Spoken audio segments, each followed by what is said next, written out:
Ready? All right. Ready? We're ready? بسم الله الرحمن الرحيم الحمد لله رب العالمين وأفضل الصلاة والتسليم على سيد الأنبياء والمرسلين سيدنا محمد صلى الله عليه وسلم المصطفى الأمين وعلى آله وصحبه أجمعين اللهم انفعنا بما علمتنا وعلمنا ما ينفعنا وزدنا علما والحمد لله على كل حال. So, alhamdulillah, the brother introduced me earlier. Yes, my name is Tabari Zahir. I'm a licensed clinical social worker. So I'm a therapist. In essence, I talk to people about their problems.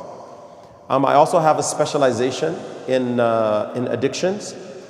And this is not just talking about drugs and alcohol, but this is also talking about behavioral addictions. And any of you who have children, you should be concerned about this. All right? Our children are becoming addicted to these screens right here, right? That is a behavioral addiction. Some people get addicted to shopping. Some people get addicted to social media. But worse than that, and this is becoming a big problem in our communities, is that many of our young people are becoming addicted to pornography. I'm just going to talk to you straight, right? I'm not going to pull any punches. I'm going to tell you exactly how it is, because I spend a lot of time with young people. I'm also the Muslim chaplain at UCLA. We have over 1,000 students on campus. And my schedule when I go there is booked from noon until 6 o'clock. And they tell me exactly what's going on. All right? The youth. If you want to know what's going on, just talk to the youth. But you have to clear a space so that they can speak to you. If they think you're going to shut them down, you're not going to listen, you're not going to understand, it's going to pass by you. It's going to leave you. You're not going to get it. You're not going to understand. If they think that you're going to blame them, that you're going to judge them, that you're going to criticize them, they're not going to come to you. They're going to go to their friends, and that's worse.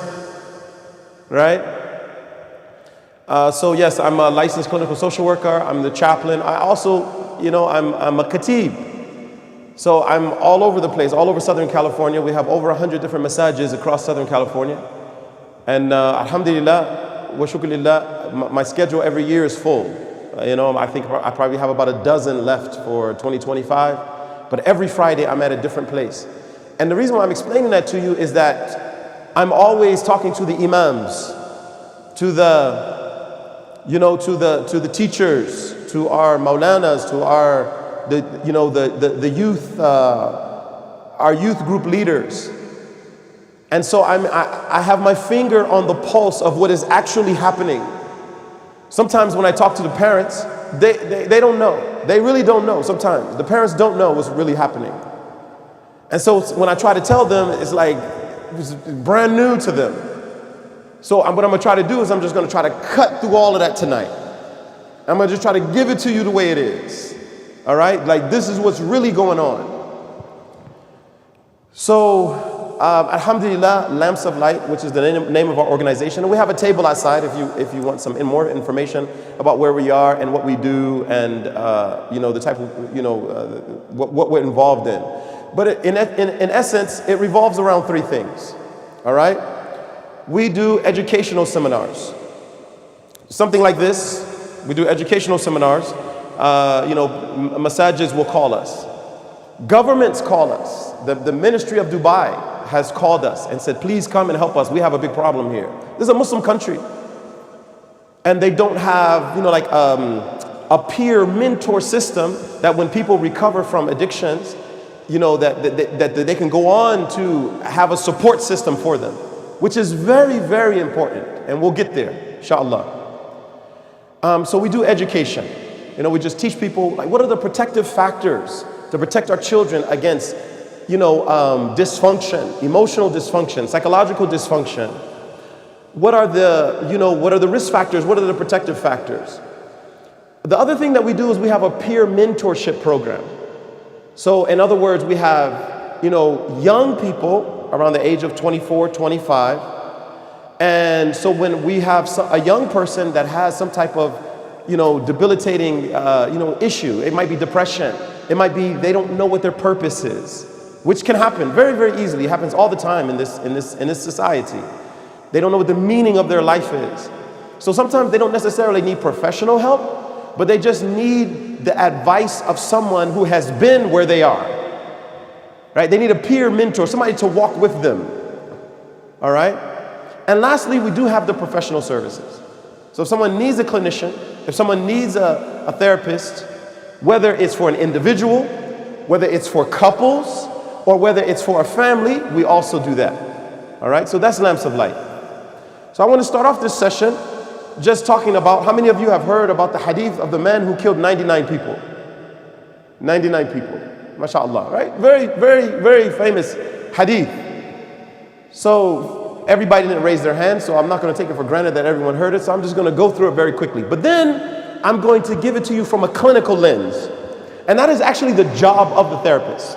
A Muslim therapist is supposed to look at the tradition and take from the wisdom of the Quran, take from the wisdom of the Sunnah, take from the wisdom, of the seerah of Rasulullah sallallahu alaihi wasallam, and distill it so that we can help each other. So what do we know? Rasulullah sallallahu alaihi wasallam tells us about this man who was, he killed 99 people. Allah sturna, right? We don't want to kill one person. This man killed 99 people. So he goes to his people and he says, who are the wisest amongst you? And they indicate this person over here. They say, go into the mountain, this man, he's a monk. Go to him. So he goes to this man and he tells the man, I have killed 99 people. Is there any hope for me? And this man says, no, there's no hope for you. So he kills him too. So now he has 100 bodies. He's killed 100 people. He goes back to his people and he says, who is the wisest amongst you? They indicate someone else. So he goes to him and he says, listen, I've killed 100 people. Is there any hope for me? The man says, yes. Who can tell you that there's no hope for you? But then, because he's a wise counselor, he diagnoses him. And he says, listen, you come from a bad environment. You need to leave that environment. Right? Like, go make tawbah, but not there. I don't know if you know, there's some places in South Central, in the old days, in the 90s, there's some places in Compton that was like that. I know people that have killed people, not one or two, a couple, because they come from bad environments. Okay? So the man decides, okay, I'm going to leave my people. I'm going to go. But as he starts to make his way, he dies. The angels of mercy come for him, but also the angels of wrath come for him. They began to argue amongst themselves. No, he's ours. The angels of wrath are saying, he never did anything good in his life. He belongs to us. We're taking him to Jahannam. The angels of mercy are saying, but he was on the path of Tawbah. He coming with us. So Allah subhanahu wa ta'ala sent a third angel to mediate between the two and tells them, if he's closer to the place where he committed all of his sins, then the angels of wrath will take him. But if he's closer to the place where he was going to make tawbah, then the angels of mercy will take him. And then what Allah subhanahu wa ta'ala did was he constricted the earth so that he was closer to the place of tawbah. So the angels of mercy got him. That's the hadith. Of course, the purpose of Rasulullah sallallahu alaihi wasallam was to show us the mercy of Allah.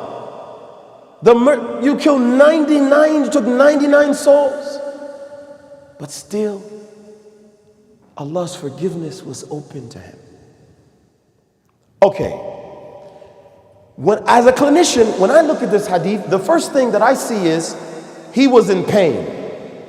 You don't go to your people and say to your people, I have a problem.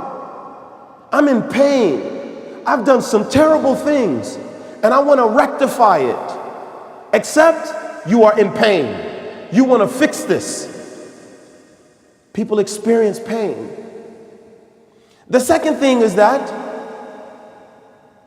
pain came from his environment.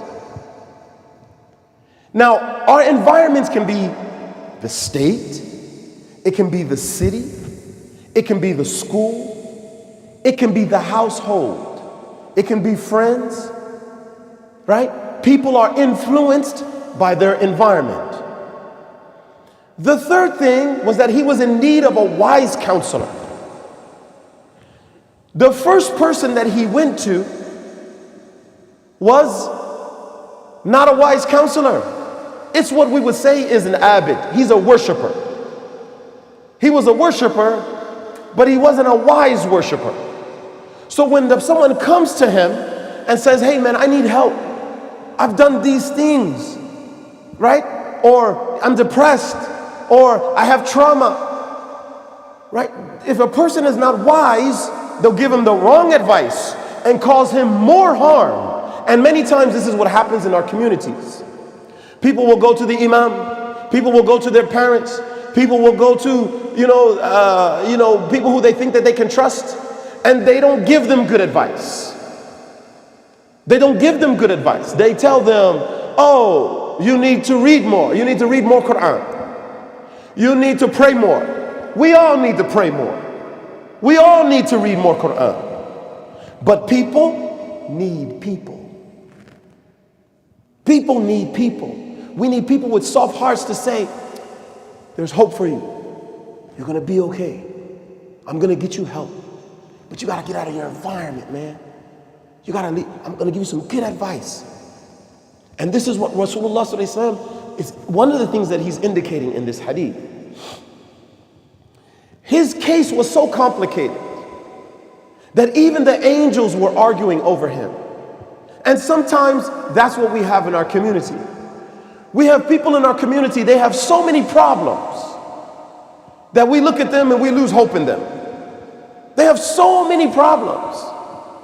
And we're not willing to take the time, we're not willing to spend the time to find them the help that they need.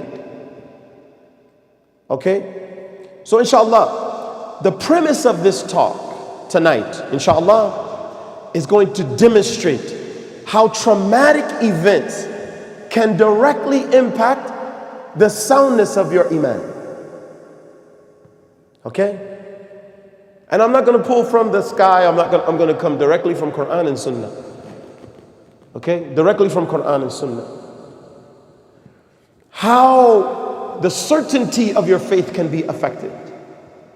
And how it can affect your relationship with Allah subhanahu wa ta'ala. Okay? So understand this. Human beings have always had trauma. Nobody's going to get away from it. As a matter of fact, it's one of the things that Allah subhanahu wa ta'ala promises us in the Quran. He promises us in Surah Al-Mulk, right? أعوذ بالله من الشيطان الرجيم تبارك الذي بيده الملك وهو على كل شيء قدير الذي خلق الموت والحياة. Why? ليبلوكم. He's going to give you trials and tribulations. That's why he did it. I'm going to try you. I'm going to put you to the test. Why? أيكم أحسن أملا. Which of you will have some type of ihsan in his actions? The meaning is, despite those trials and tribulations, can you still do good? And in another verse, Allah subhanahu wa ta'ala tells us,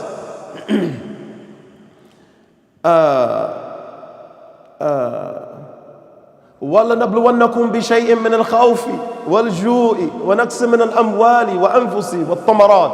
Allah says, we're going to test you. With what? With fear. You know, anxiety is just a type of fear. Right? Your fear is a spectrum.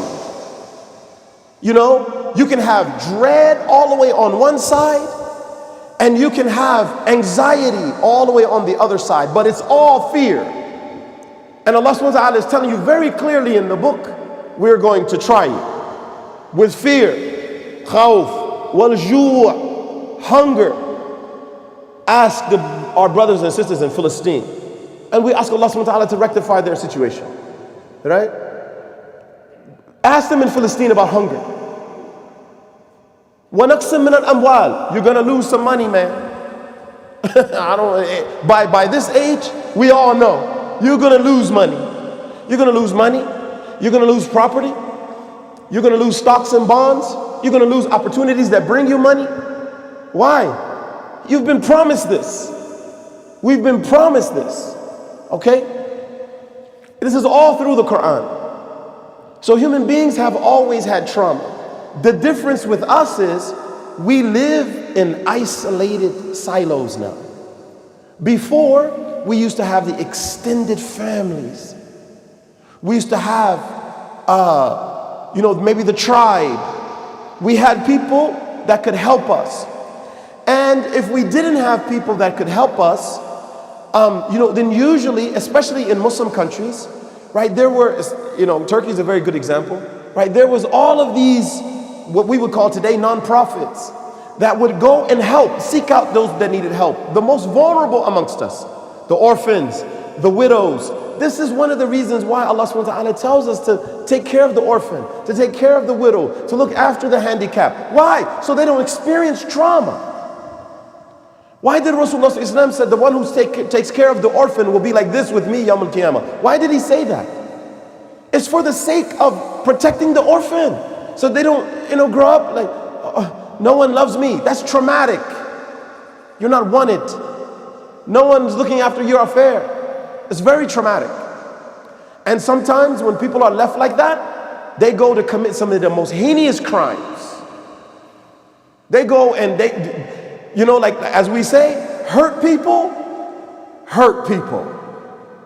Right? If you've been hurt, you're going to find some way of dispelling that pain. You're going to give it to the next person. Right? And so that's what you'll see. So that's what I'm saying to you. Two things. Our families are split up now. That's the first thing. The second thing is instant gratification. We live in a society that worships instant gratification. Every one of us that has a phone, we can pull out this phone, and if we want pizza to be here in 15 minutes, we'll have it here in 15 minutes. You want to go on Amazon, you want to buy something?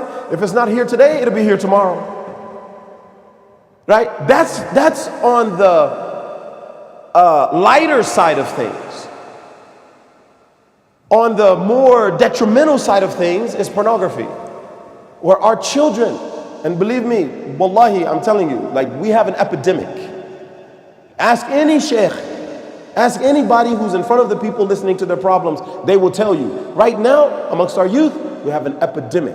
And this has long-term consequences for our communities. Because when people, when they cannot have normal relationships, what the family unit breaks down. That's what happens. Erectile dysfunction that comes from pornography has no cure. It has no cure. It cannot be reversed. That has profound implications for our community. Because what it means is that our youth are now who are going to be married, there's going to be divorces, there's going to be problems. And then they break up. You don't have this cohesiveness in the community. That has financial implications. It has social implications for our community. But if you're disconnected, you don't really understand what's going on, you might get hit by the bullet. You don't see it. You don't see it in your kids. You don't see it in your kids' friends. You don't understand that it's a problem. No, it's a big problem. It's a big problem. Okay? All right. What is trauma? Trauma comes from a Greek word which means wound. Wound. Trauma. That's what it is. But it's a psychological wound. Psychological. So just think about this. In the same way that a person can get cut by a big knife and that wound needs to be tended to, You got to take them to get the stitches. You got to get the medicine, antibacterial medicine. You got to get the bandages. You got to change the bandages every day. You've got to clean that wound. Psychological wounds are exactly the same way. If you don't have someone tending to those psychological wounds, it can have long-term consequences. All right? So how might that look? How might it look? Let's just say, Allah hafidh, right? Allah hafidhna. May Allah cover us, may Allah preserve us, may Allah protect us. But as an example, if you go to the mall today, you get ready to walk into the mall, and somebody comes and puts a big 357 in your face. You know what 357 is? The young people know, I know they know. It's a big gun, and when you see it, you're just going to comply. You're going to say, okay, I don't want no problems. Right? I don't want any problems.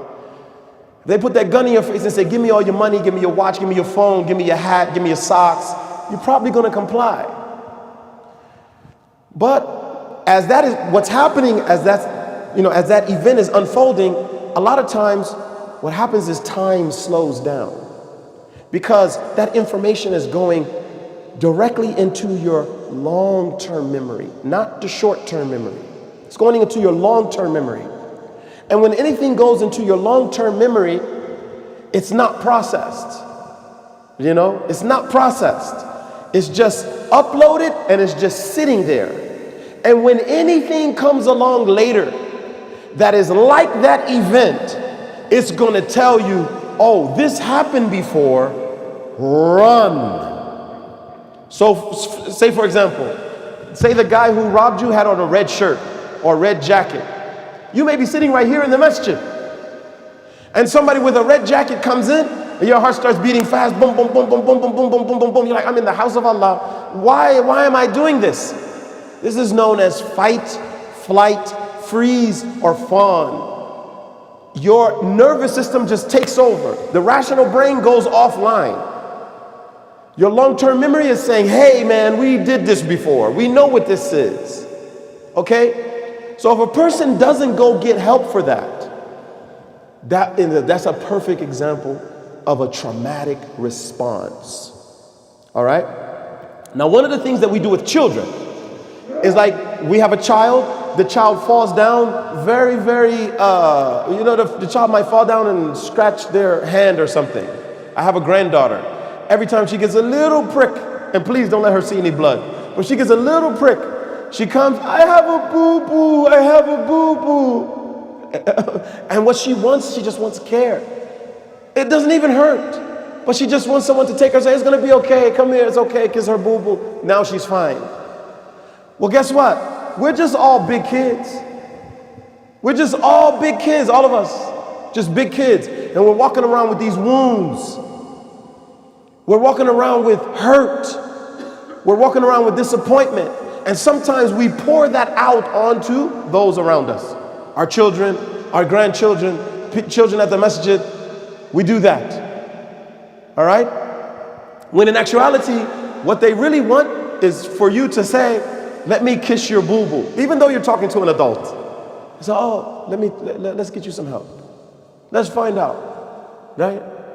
That's what people need. That's how you heal trauma. Some other examples of trauma is being in a major disaster. Right? Something happened, an earthquake. The fan falls down. It might not hit you, but right, it terrifies you. That's an example of trauma. Physical assault, sexual assault. Right? They say 2 out of 4 women, or even more, women in this country are sexually assaulted. They have trauma. Right? Unexpected death. Someone very close to you dies and passes away unexpectedly. It's not like there was a long time unfolding. You had time to process it. It just happens all of a sudden. Just no more. Your parents not coming home anymore. Your uncle's not coming home anymore. Your father's not coming home anymore. Your son's not coming home anymore. If you don't get help with that, right, it can cause a lot of pain. It's like an untended wound. And one of the things that we don't talk about is the abuse and the neglect that happened to children, right?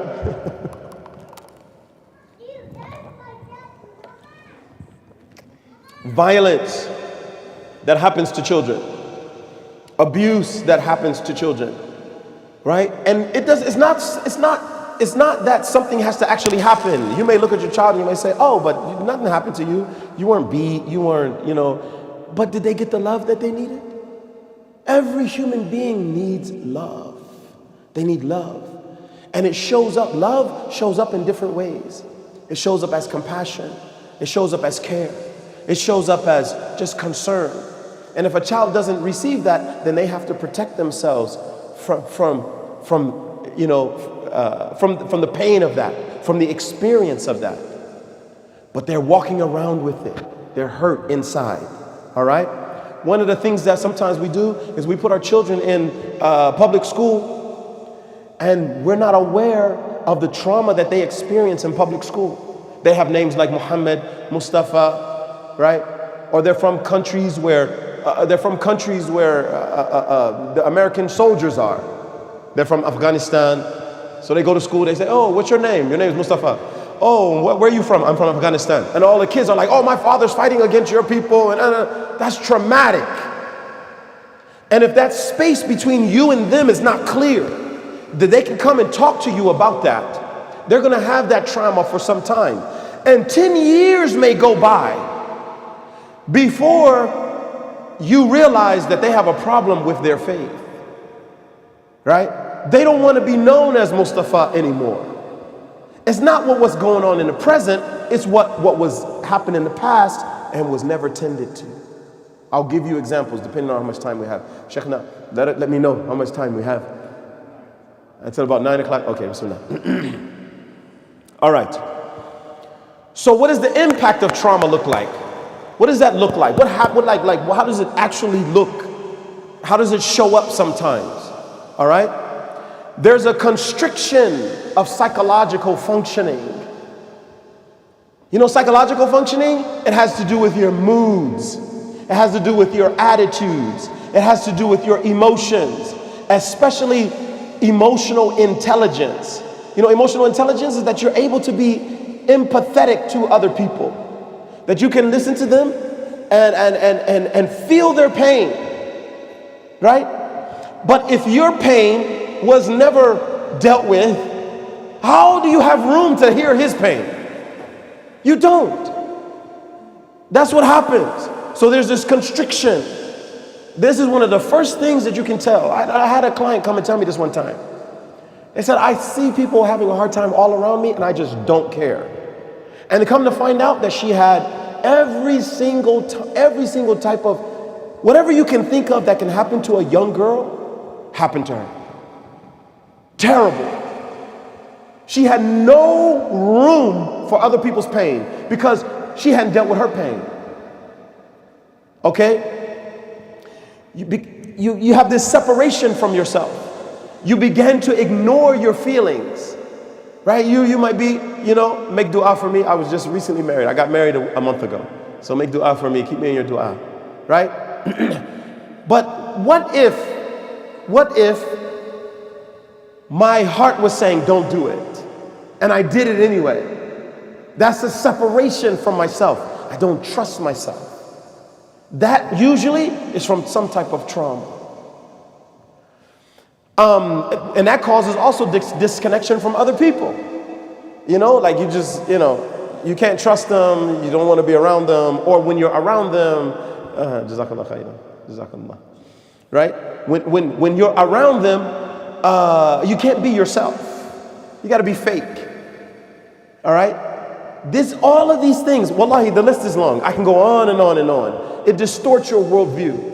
Trauma distorts your worldview. If as a child you were not safe in your environment, you project that out on the whole world. You become suspicious of everybody and all of their motives, even if they want to do good for you. And it has nothing to do with the present. It has to do with the past. So you may say to the person, what's wrong with you? Why are you acting like this? It has nothing to do with right now. It has to do with 10 years ago. It has to do with 15 years ago. It has to do with 20 years ago. That's what it has to do with. Okay? So it keeps you stuck in the past. It makes you immature emotionally. Emotionally, it makes you immature. All right? So let's jump a little bit ahead. and look at the seerah of Rasulullah sallallahu alaihi wasallam. And I want to ask you, can you think of a time in the seerah from the life of Rasulullah sallallahu alaihi wasallam where all of the companions in one way or another, they suffered trauma? I told you what trauma was. It's a wound, it's a psychological wound, right? A major event, unexpected death. There's no protection, there's no safety. How does that look? How does that look in the seerah? In mass. Who said it? I heard someone say it. Okay, don't be shy. You're amongst friends. Yes, but I said the group. This was Rasulullah sallallahu alaihi wasallam. Yes, okay. I didn't think about that one, right? Yes, okay, we'll get there too. MashaAllah, you guys are on it, right? MashaAllah. But I heard someone say it. Uhud. Uhud. Now, I just want you to think about this for a second. Let's just untangle it. Let's unwrap this for a second. Because remember, I'm telling you, I'm looking at this from a clinical lens. I want you to understand this, how a clinician, a therapist would understand it. When we read that, we have a different way of understanding, because we're looking at it through the lens of how would I help them? How can I help them? So the story goes that Rasulullah ﷺ was going to have a martial campaign. They were being attacked by the Meccans. The Meccans came. They were going to try to wipe out the Muslims. So Rasulullah ﷺ began to set up his forces around the mountain of Uhud. He told 40 archers, go on that mountain right there and don't move. If we win, don't move. If we lose, don't move. What did they do? MashaAllah, that's very good. Alhamdulillah. They moved. They moved, right? And what happened when they lost, when they moved? What happened? Because the Muslims were winning. They saw the Muslims winning, and they began to argue amongst themselves like, no, but look at that, we're winning, let's go down and help them to win. But they wasn't calculating Khalid ibn al-Walid, who was not Muslim at the time, right? He's just waiting, chilling on the side of the mountain. And when he saw them leave, he was like, all right, we got it now. We're going to teach them a lesson. And so the Muslims were being sandwiched in between the forces of Khalid ibn al-Walid, who came around the mountain of Uhud, killed the 10 archers that were still there, killed them, knocked them off, and then came up from behind the Muslims. So now the Muslims are fighting the forces that they were chasing and fighting the forces that are chasing them. They were sandwiched. Over 70 companions of the Messenger of Allah sallallahu alaihi wasallam were lost. Over 70. So you have to think about that, the implications of that. This is 70 fathers, 70 uncles, 70 sons, 70 possibly grandfathers that are just gone. And this is not the days of you can go down to the county office and get a check because you don't have a caretaker. If you don't have a caretaker in those days, you got a problem. You got a serious problem.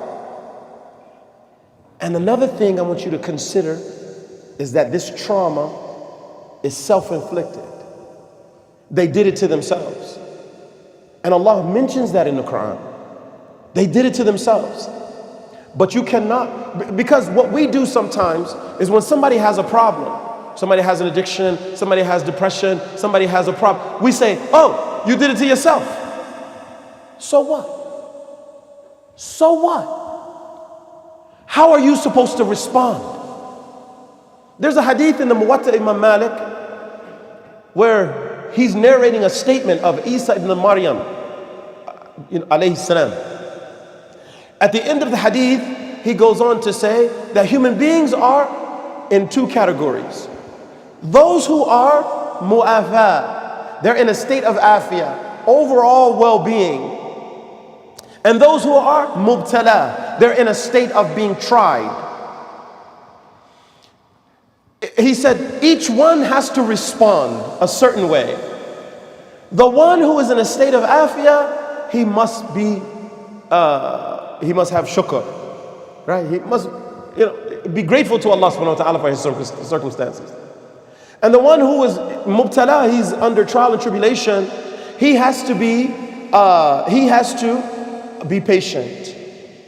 But then in the commentary, one of the great Mauritanian scholars, he comments on this hadith, and he says, it is absolutely necessary that if you see someone who is being tried and tested with some type of affliction, some type of problem, that you help them.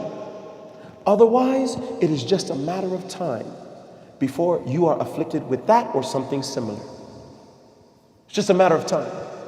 So when our youth come to us, right, and something happened to them, they have, maybe, they're addicted, and you're like, hey, well, you were going on your phone and you kept messing around and it caught you, and now you have all these problems, or, you picked the wrong friends, you was hanging around the wrong friends. Yeah, it's self-inflicted.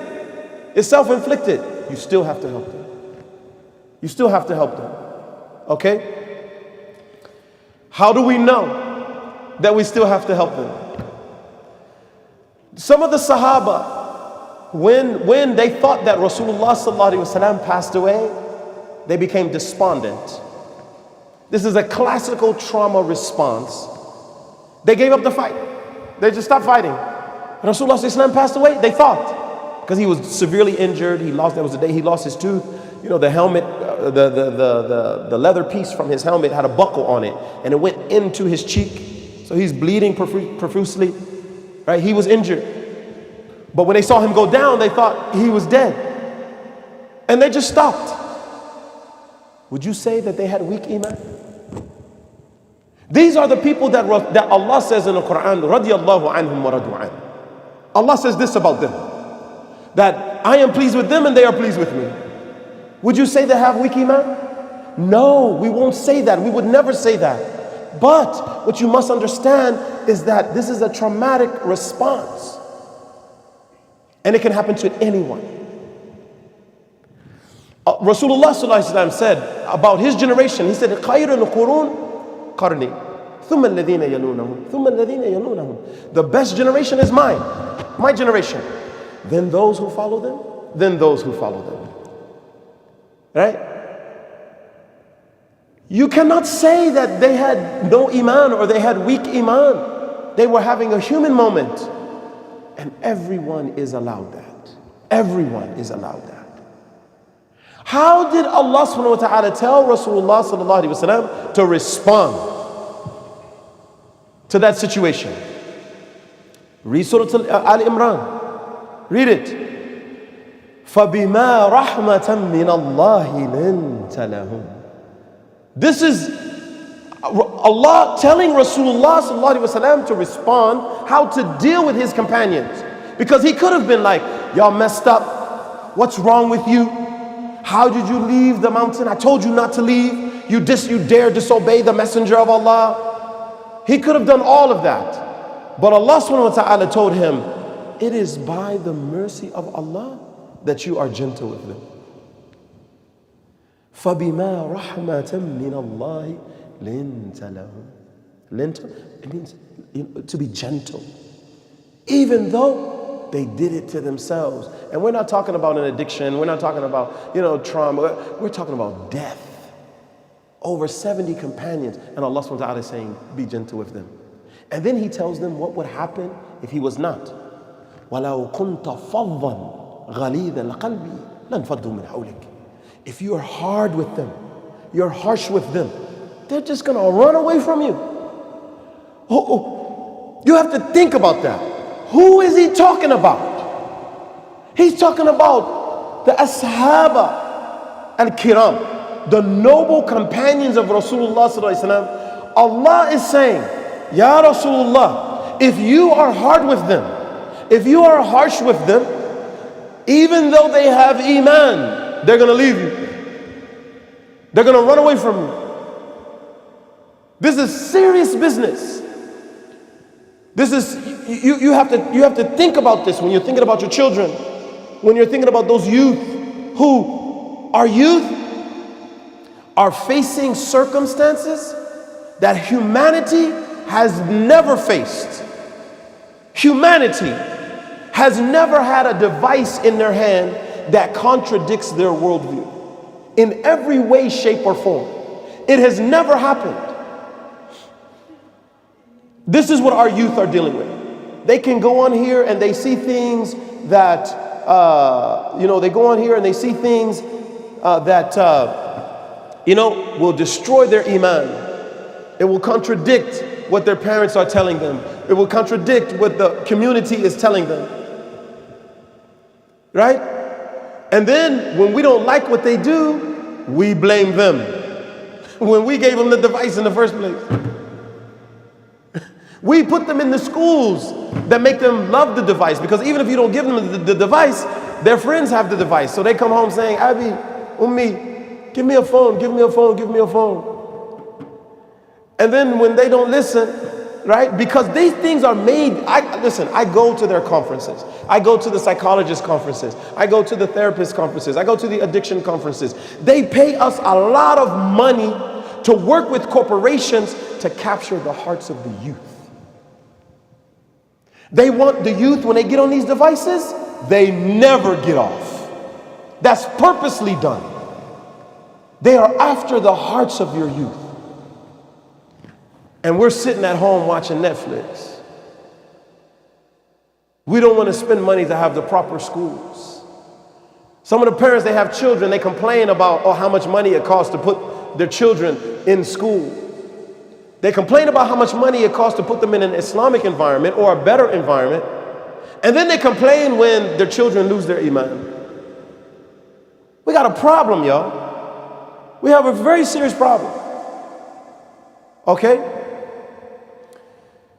All right, so that's group trauma, right? And we can go on and on and on about this, right? There's many examples. Khabab ibn al-Arat. You look at what happened to him. It's, subhanAllah. We know what happened with Bilal ibn al-Rabah. We know what happened. If you read the story of Khabab ibn al-Arat, another companion of Rasulullah sallallahu alaihi wasallam, who was beaten so bad that the white meat was coming through his shirt. I mean, he was tortured by his owner. It was a woman, right? Of all people. I mean, traumatic. These people will face enormous trauma. But alhamdulillah, they had Rasulullah sallallahu alaihi wasallam in their midst, and he was a natural clinician. Natural, right? He was able to sit with people, to talk to people, right? Just think about this. Amr ibn al-As, at one time, he was an enemy of Rasulullah sallallahu alaihi wasallam. Amr ibn al-As. Then when he became Muslim, Rasulullah sallallahu alaihi wasallam dealt with him so gently that he had the nerve to go to Rasulullah sallallahu alaihi wasallam and say, Ya Rasulullah, who do you love the most? Because in the hadith he tells us, I thought he was going to say me. Because of how Rasulullah sallallahu alaihi wasallam dealt with him. And he used to be an enemy. How should we be with our children, with our spouses, with our vulnerable in the community? How should we be with them? Right?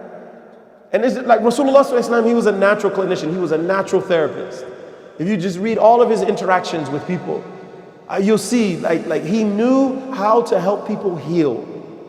You'll see it over and over and over and over again. And so we have to ask ourselves, are we really following the sunnah of Rasulullah sallallahu alaihi wasallam? Are we really doing that? Right? Can people, that's a different topic. All right. Now let me ask you this. When you think of someone who is strong, someone who is, no one messes with them. Ma'am? You didn't let me finish. Umar ibn al-Khattab, no one will dispute this. Rasulullah sallallahu alaihi wasallam said about him, when he walks down one road, Shaitan finds a different road. Like Shaitan's like, no, I don't want to deal with him. I'm going somewhere else. Right? And Rasulullah ﷺ said, if there was to be a Nabi after me, it would be Umar ibn al-Khattab radiallahu anhu. Like he's the man, for real, for real. You know what I mean? And that's from a religious perspective. If you read Michael H. Hart's book on the 100 most influential people in history, Umar ibn al-Khattab is like number 7 in the book. Rasulullah ﷺ is number 1. And this man is not a Muslim. The 100 most influential personalities in human history, Rasulullah ﷺ is number 1. I think he puts Jesus alayhi salam as like number 2 or number 3. And he says because we don't know much about him. But Muhammad sallallahu alayhi wa sallam, we know everything about him. Right? So, can you imagine Umar suffering trauma? I'm speaking to the young people. What's your name? What's your name? No? Iman. Can you imagine Umar ibn al-Khattab experiencing trauma? Not really. Like in the hadith, we know he was about 6'7". He was, diesel. All young people know what I mean by that. They know what I mean. Right? He was diesel. Rasulullah ﷺ used to have to tell him on the Hajj, Umar, like stand aside, like don't push the people, go easy, because he was big and strong. When he left Mecca, many of the Sahaba were leaving Mecca like, and under the cover of night and everything. Well, not Umar, and he goes to the Kaaba in front of the Quraysh and he's like, look, if you want your women to be widows and your children to be orphans, then try to stop me from going to Medina. I wish you would. That was his vibe, right? When Rasulullah sallallahu alaihi wasallam passed away, when the news came to Umar ibn al-Khattab, he tells the messenger, you're a liar. And if you say it again, I'm going to separate your head from your shoulders. The messenger who gave the news. Yes, Rasulullah, yes. Right. The person who brought him the news, he tells him, don't say that again. Otherwise, I'm going to dispatch you from this life. Right?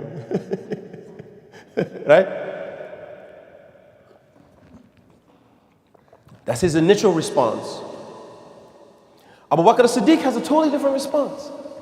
He comes to his daughter, Aisha radiallahu anha, to her room. He sees that Rasulullah actually did pass away.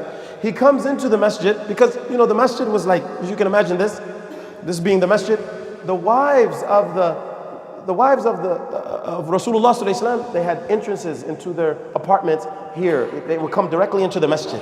So Abu Bakr as-Siddiq, he comes directly from the quarters of Aisha radiallahu anha, and he tries to calm Umar down because Umar is in the masjid like, Rasulullah sallallahu alaihi wasallam did not pass away. He did not pass away.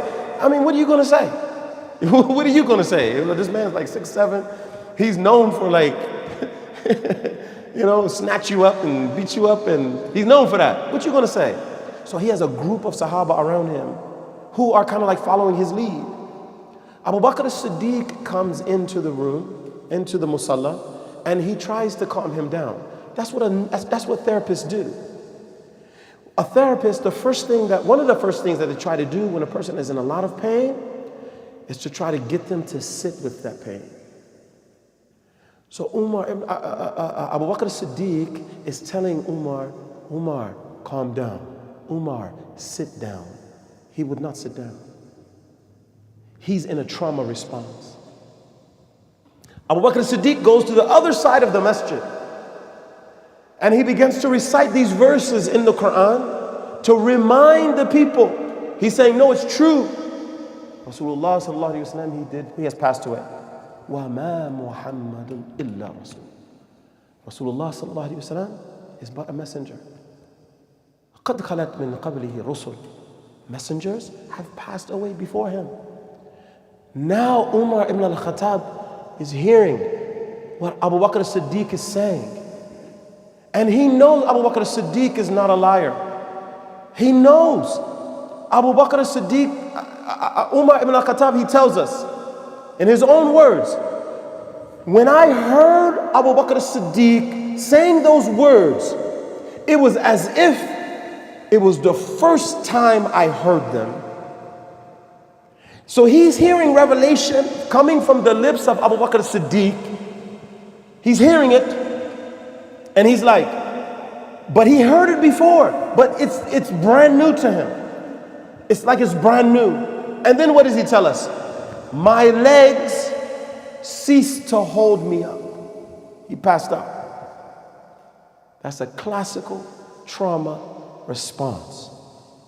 Now I dare you to say that Umar ibn al-Khattab had weak Iman. He's one of the Ashara Mubashirin. He's one of the 10 that's promised paradise. He can't possibly be someone who has a problem with his faith. What I'm trying to say to you is that should not be your first response when someone comes to you with trials and tribulations. It should not be, hey, go read more Quran. Would you tell that to Umar ibn al-Khattab? Okay, let me give you a different example. Aisha radiallahu anha, she tells us about Fatima Zahra, the daughter of Rasulullah sallallahu alaihi wasallam. She says, after Rasulullah sallallahu alaihi wasallam passed away, I never saw her smile again. She used to smile. She used to be happy. She said, I never saw her smile again. She would just move the side of her mouth. What about Bilal ibn Rabah? You know, he stopped calling the adhan in Medina because it was too painful for him to remember the days of Rasulullah sallallahu alaihi wasallam. So he left, he went to Syria.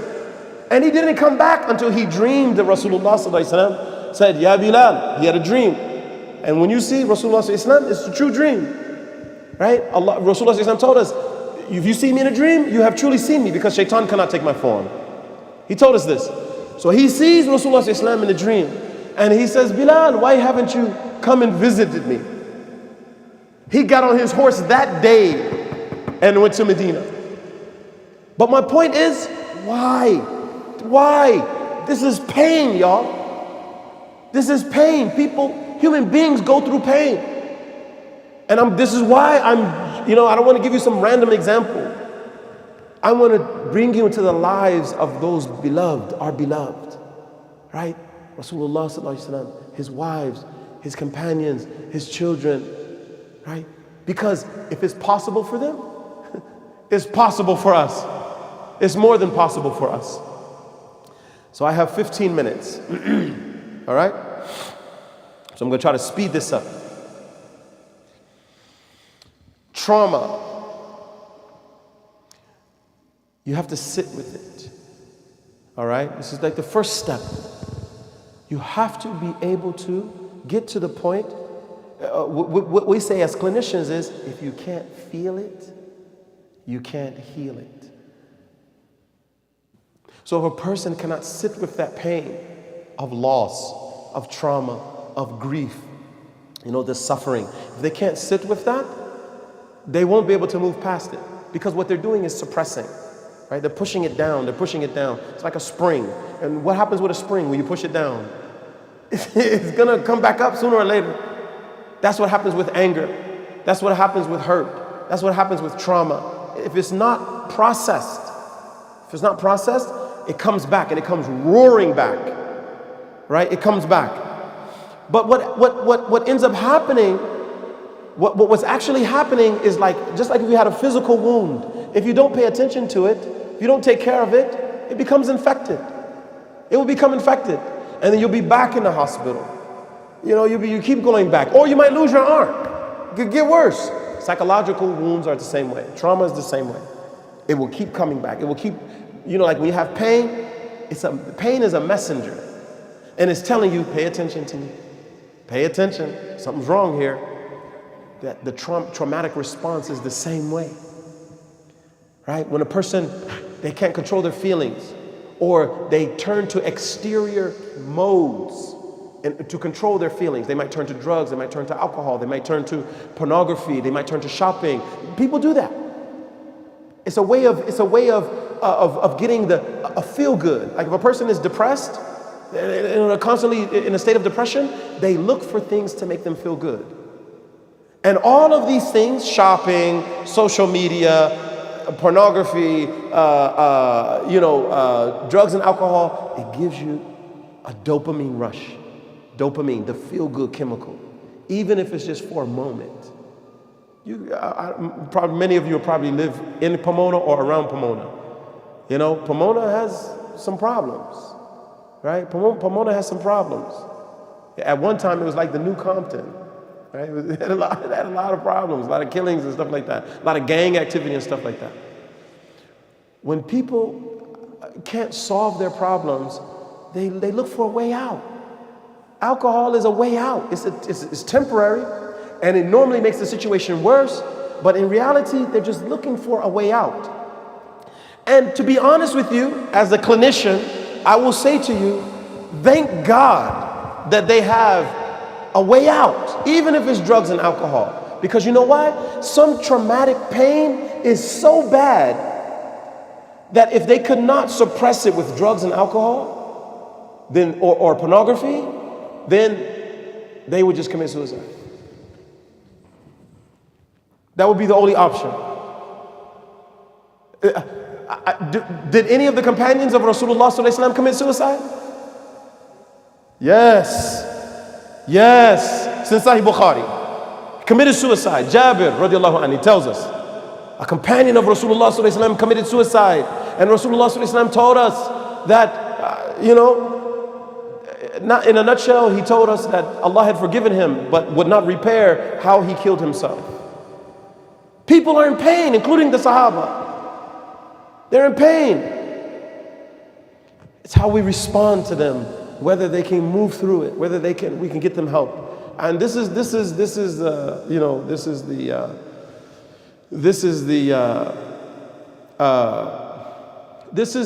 the reason why we started Lamps of Light. This is the reason why. Just dealing with the youth, I just realized we have to do something. We have to help. And it can't just be like one-dimensional. It has to be multi-dimensional. They need people to walk alongside them, to say, come on, man, it's going to be all right. Come on, let's go. To help them, to answer their calls. The youth are going through all kinds of stuff. They're going through all kinds of stuff. And don't be naive and think that just bringing them to the masjid is going to solve all their problems. Don't be naive. I mean, I'm not saying don't build up the masjid. I'm not saying don't have programs. I'm not saying don't build out the schools. But I'm saying be smart enough. Rather, be genius in the way you examine, assess the problems, and treat the problems. You have to be. Because what they're up against, no one has ever been up against it. Nobody knows what to do. Nobody knows what to do. If anybody has an inkling of what to do, it's the Muslims. But we're like, we got a lot of work to do. We got a lot of work to do. All right. I will stop with this. I'll open up for questions in the last 10 minutes. There's a verse in the Quran that gives us hope. Right? I don't want to talk about everything that's bad and you leave here depressed. No. Allah subhanahu wa ta'ala, He said, "Ma asaba min musibatin illa bi idhnillah." There's a lot of implications in this verse. There is nothing that's going to afflict you except it's by the permission of Allah. Whatever you're going through, don't think Allah, He doesn't know it. Don't think that. All right? No. Ma asaba min musibatin illa bi idhnillah. Whatever is afflicting you is by the permission by Allah. It's by the permission of Allah. وَمَنْ يُؤْمِنْ بِاللَّهِ. Whoever wholeheartedly believes in Allah, يَهْدِي قَلْبَهُ. He guides his heart. Okay? Allah subhanahu wa ta'ala will guide his heart. As a clinician, we call this post-traumatic growth. When a person goes through something, on the other side of that, when they come through it, there's a wisdom that they understand.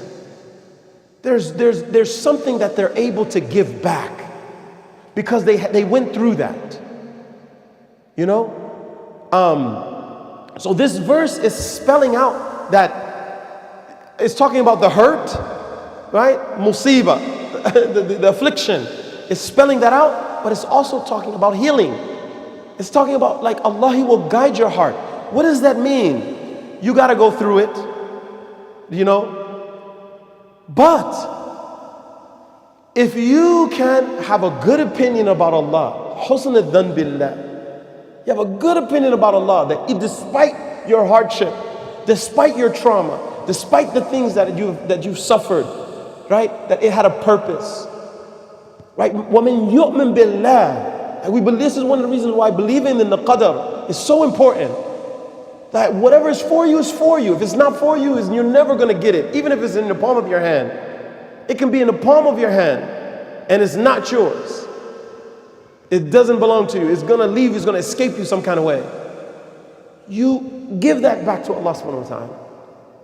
What Allah subhanahu wa ta'ala wants you to do is to turn your pain into purpose. Your pain has to turn into purpose. There's a wisdom. Your mess has to become the message.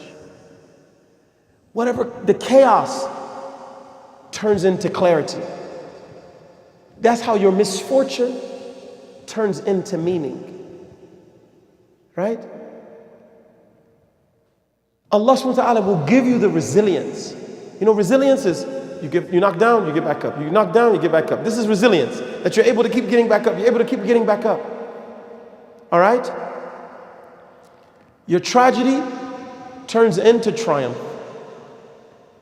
And that is what Allah subhanahu wa ta'ala wants from us.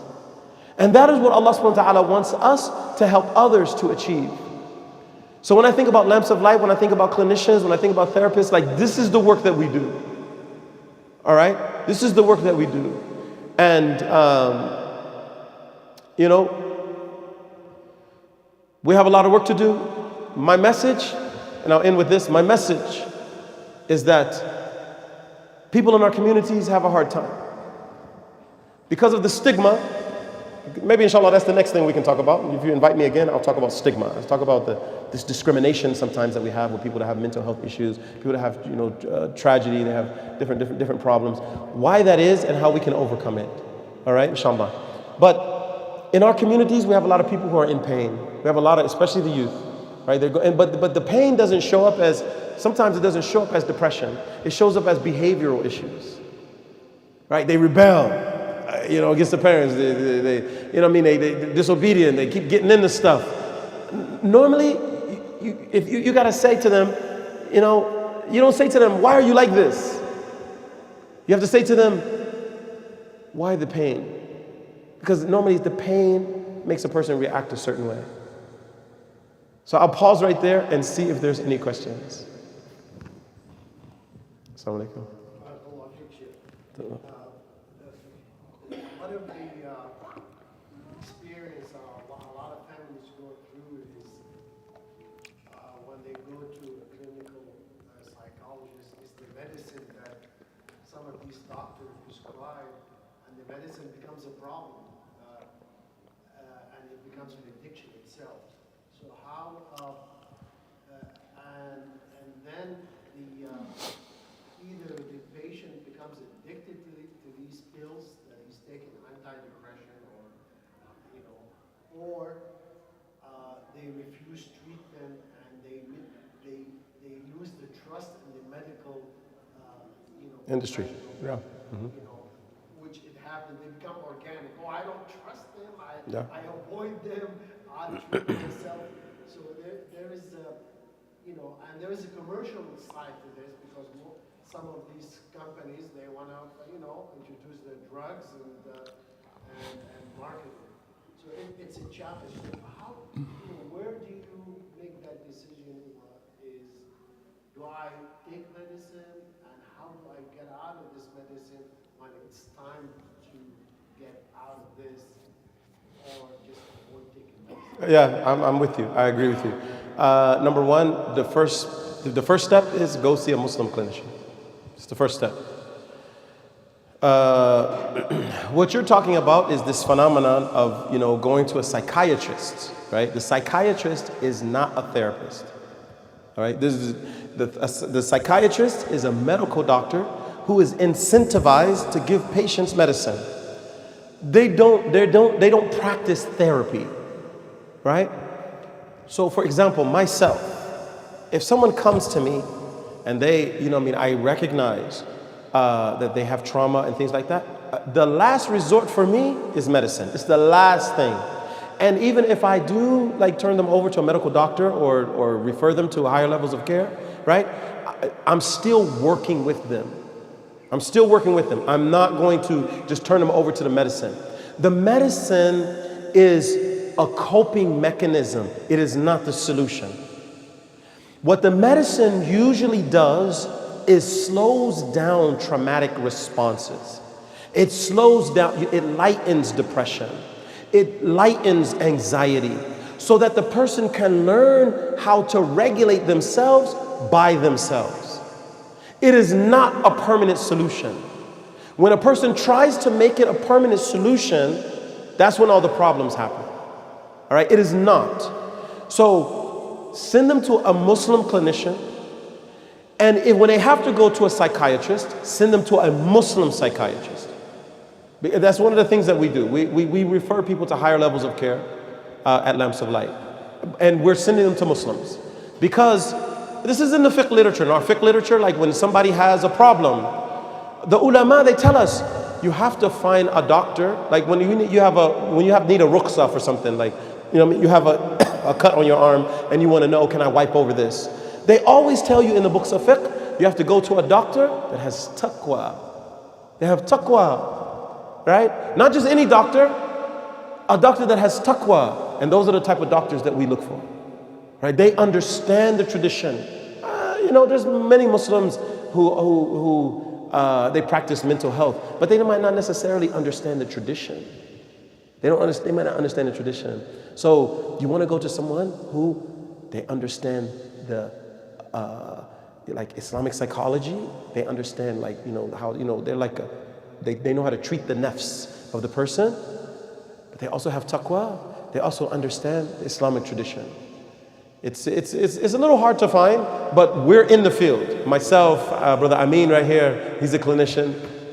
So if you have any questions, you can talk to him too. Alhamdulillah, he also works with Lamps of Light. So in a nutshell, that's my short answer. All right, I think we have like 2 or 3 minutes. Yes, psychologist. So a psychiatrist is a medical doctor. All right, they prescribe medicine usually because of mental health issues. A psychologist usually, it depends what level they're practicing at, but a psychologist, they assess for things like autism, disorders, things like that. They're psychologists. Normally a psychologist has a PhD, all right? But right under that is the therapist, the clinician, right? So the clinician is like the first one you should go to. Not the psychologist, not the psychiatrist, the clinician, a Muslim clinician who can then refer you once they understand the situation. Okay? So I'll come back to you. The sister here asked first.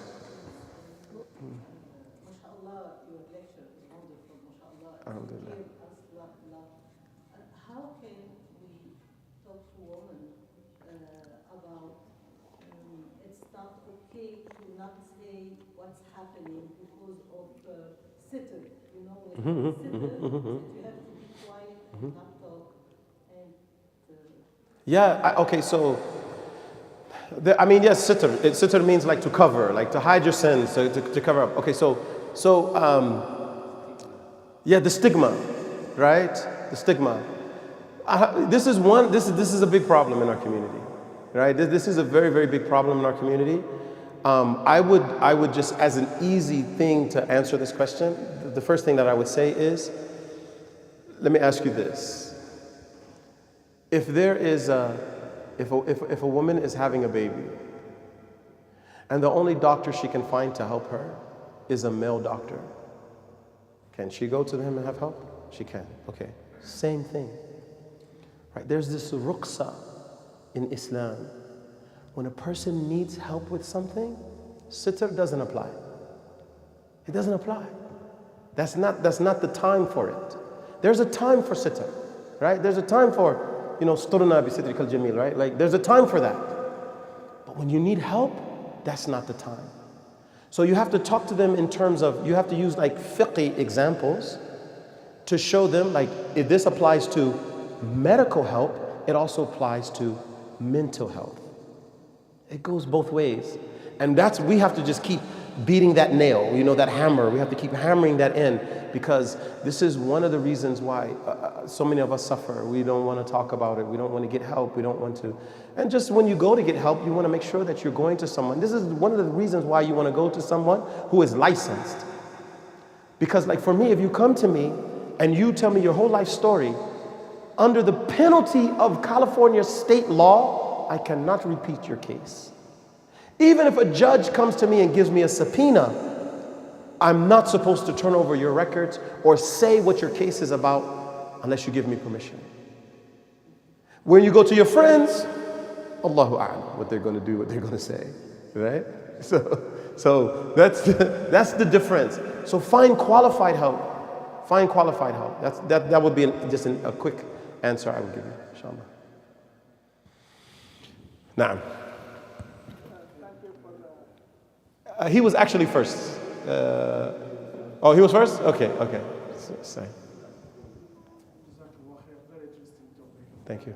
Just one question. Could you have a trauma that you don't have, or you have no idea where's the source? Yes.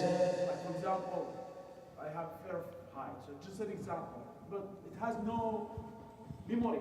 So could you develop a trauma from something that you're not even aware or you don't remember? You'll have a traumatic response. So what happens is this. This is what happens. From the time you are born, your nervous system is recording every single thing that happens to you.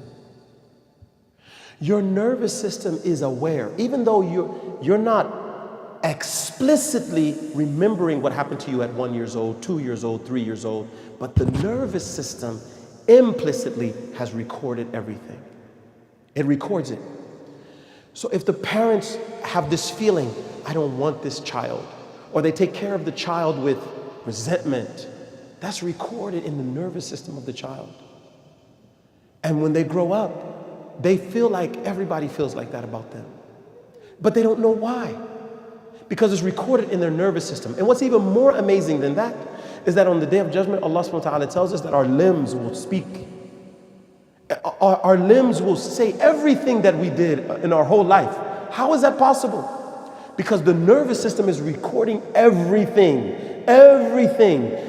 even if you're not aware of it. So sometimes a person cannot tell you why they have anxiety. They cannot tell you why they have depression. They can't tell you why they respond to certain situations. But the clinician, if he's trained properly, he'll know how to help them even without knowing the root. So yes, right? But yeah. Investigate my parents. Inshallah. I think he's next. Yeah. Alhamdulillah. The question I want to ask, is there any sign indicate that your loved one is trauma or is problem? Yes. So the first indication that your loved one has experienced some type of trauma is there's some type of pain. Let me say this. What they're doing is covering up pain. Okay? The first indication that someone is suffering some kind of way is that the things that they do are designed to cover up pain. Okay? So for example, if you see your child hanging around bad people, right? And you're like, why are you hanging around them? They're going to get you in trouble. Yeah. There's probably some pain associated with that. He or she might not have been accepted by this group that you want, but they're accepted by this group. So they're going here not because they want to do what they're doing, but because they want that acceptance. They want that feel good that comes from connection. All right? But then it leads to other bad things. So we have to be very smart about how we set up our youth groups and how we set up peer mentors and peer specialists, right, to be able to help those type of cases. Sometimes it's drugs and alcohol. And now because of the marijuana is legal in the state, the kids are finding it very early, 11, 12, right? And why? Sometimes it starts off socially, right? They just want to be part of this social group where they're finding connection. But then it, like the marijuana is like a depressant. It slows down the nervous system. It makes you not feel anxiety. It makes you not feel, and it makes you not think about those things, those terrible experiences. So that's without getting into a long lecture, he told me I had 9 o'clock, it's 9:05, but very simply, try to identify the pain. Oh, he meant 9 a.m. Oh, okay. Right? So that's, I would tell you first, look for the pain. Look for the reason underneath the behavior, right? Be very, very clever. What's happening here? Why are they doing that? Why are they saying that? Why are they acting like that? It's normally associated with some type of pain. And when I say pain, I'm talking about like the pain of rejection, the pain of meaninglessness. Like they don't know what their purpose is. That's pain. That's an inner pain that people experience. So you got to look at that. And then you don't say, why are you like this? Why are you doing this? You say, where's that pain coming from? That way you can be more compassionate with them. Like they're just most people are just trying to solve their pain. They're just trying to, like heal their pain. That's what they're trying to do. They do it in bad ways, but that's all they're trying to do. All right? Assalamu alaikum. I think there was someone over here. Was there someone over here before the brother? No? Okay. Thank you so much. I don't have a question, but just for wonderful information, informative talk, speech. Alhamdulillah. Thank you so much. Alhamdulillah. Mention about different aspects, especially on Islamic point of view. He's speaking of both connection between antidepressant and other related issues that Yes. you mentioned there. The most important, like he said, and also Brother Mahmoud asked about the antidepressant. This solution, when they go to the psychiatrist, that's a temporary relief. Based on the medication and mode of action of them. And then, as you know, from psychology point of view, cortisol is the Yes. hormone that Stress. the mode of action of that to suppress the cortisol level for temporary. Right. Like we said, that's the permanent we need from, especially for our youth and Muslim community, to contact based on the Islamic point of view and the Muslim country. May Allah bless you. Ameen. Jami'an, inshallah. And there is also one word. It's very, maybe you read it, sustenance of the soul. Yes, of course. Yes. Yeah, Imam Balkhi, yes. Yes. Yes. For people to know, inshallah. Wa iyyaka wa iyyakum. Jazakallah khairan for coming out. I appreciate you standing and waiting and listening and asking and everything. Inshallah, we have a table outside with some information about who we are and what we do. And it looks like we have a couple more questions. We had... I will be just waiting for your next lecture. Inshallah. All right, so just tell our beloved Sheikh here, what I mean, if you want me to come back, inshallah. You need to involve the youth too. Yes. Yes. We need to do that. Yeah. Maybe a question that comes here that what the brother said, there's a trauma maybe from an old way or even if it's a new way. The problem is parents or immediate people who are around that traumatized person. They don't know what to say, they don't know what to do. Right. How can we bring that education even for the imams to speak it? Many times I hear from brothers and sisters to say, on the contrary, you have to talk about marriage, you have to talk about divorce, you have to talk about problems. So how can we make a good thing to bring to the community to bring them up? And there's another thing about the youth too, that like the brother mentioned, we have to create programs like this one, but maybe we do it specifically once for the parents, once for the youth, and once for all, something like that. So we're in the process right now of putting together a curriculum just for families. just for families that you know, like they have, you know, problems in their families. They have children who are afflicted. Yeah, I'm sorry, that was my fault. I let them go too fast. You know, you know, you know.